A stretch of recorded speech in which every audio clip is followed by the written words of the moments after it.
Yeah, let's go. Okay. Welcome, Mr. Mukesh.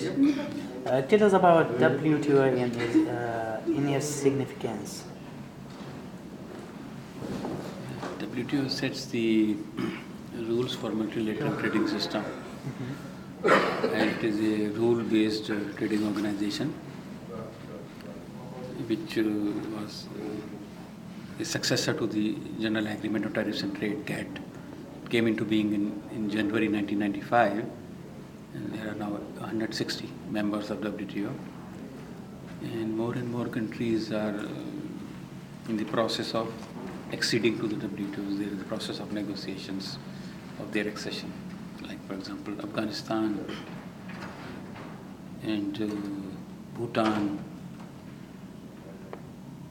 and some of the other countries in Central Asia who are in the process of Kazakhstan. They are in the process of accession to WTO. What's the rule of Afghanistan for WTO? Sorry? The rule of Afghanistan for WTO. Role of Afghanistan. Yeah. Yes. Yeah. See, like all other countries, Afghanistan will be benefiting from the rights it acquire from being part of the WTO. It will be entitled to enforce its rights vis-a-vis other WTO members, but then it will also have to abide by its own obligations. So it is a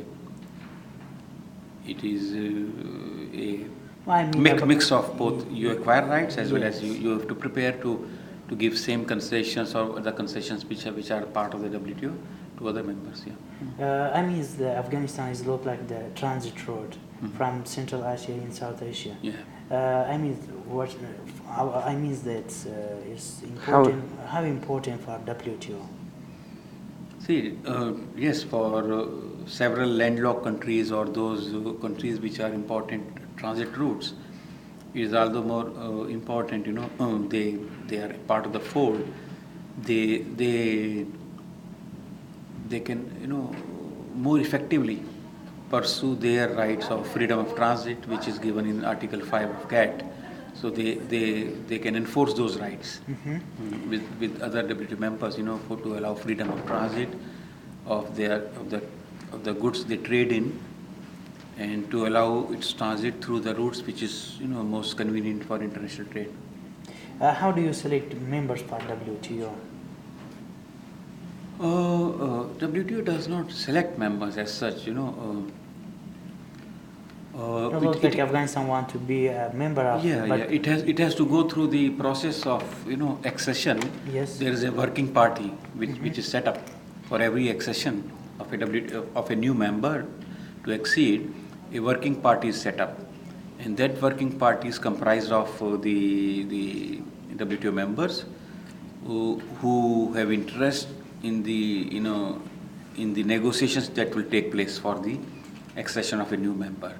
So that working party, which is comprised of other WTO members who are already WTO members, they enter, or rather the acceding member, new member which wants to accede, has to enter into negotiations with the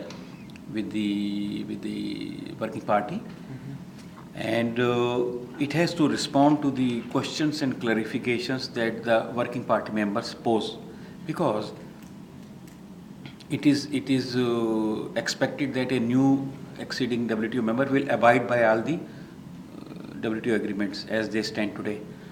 But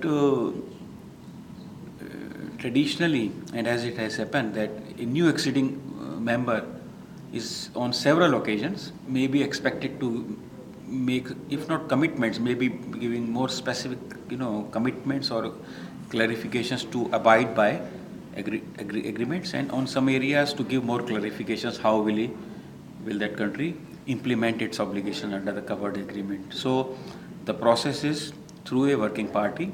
Then after conclusion of negotiations, working party submits its report after having completed the accession negotiations. A report will be prepared, and typically in every accession negotiations there will be a legislative action plan, because a new acceding member may have to take certain legislative action in its domestic constituency in his home country to put in place certain regulations or act for it to be fully in compliance with WTO. So it'll have to enact some new laws, and about that new member will give a time frame by which time that legislative action plan will be implemented, and in several areas of agreement they will give a timeline by which time they will be doing this and by which time they will be making provisions in their national law to be in accordance with the WTO agreements. So this is how the process gets done. It's the member. What should Afghanistan do to be a membership of WTO? As I understand, Afghanistan is already, in the process of negotiations, and the working party has already done considerable work. Yes. So, and several questions that would have been put to Afghanistan, they would have, responded to. So, as per my understanding, the work of accession of Afghanistan has advanced to quite a substantial extent. It is for them, their government, to come to a decision, when to agree to sign the protocol of their accession, to which their government has to, convey its agreement to the WTO. Okay. In your presentation, you mentioned about the transit issues in the freedom of transit. How you also thought about the security issues which you might free in some countries? Which you might face in some countries. Yes. Freedom of transit issues. Yeah, freedom of transit is governed by Article 5 of GATT, which enshrines that WTO members will give freedom of transit for transit of goods through a route which is most convenient for international trade. So that is a commitment and obligation on every WTO member, and it is that on the mere fact of transportation of goods through a particular country, that member will not impose any customs duties, etc., because those goods are not meant to be destined for the domestic market of the country in which through it is transiting. But they can charge some administrative expenses, etc., for facilitating that transit.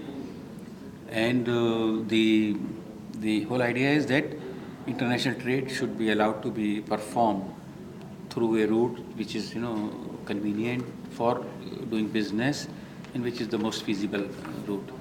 Yeah. Okay, thank you. Okay. Thank you.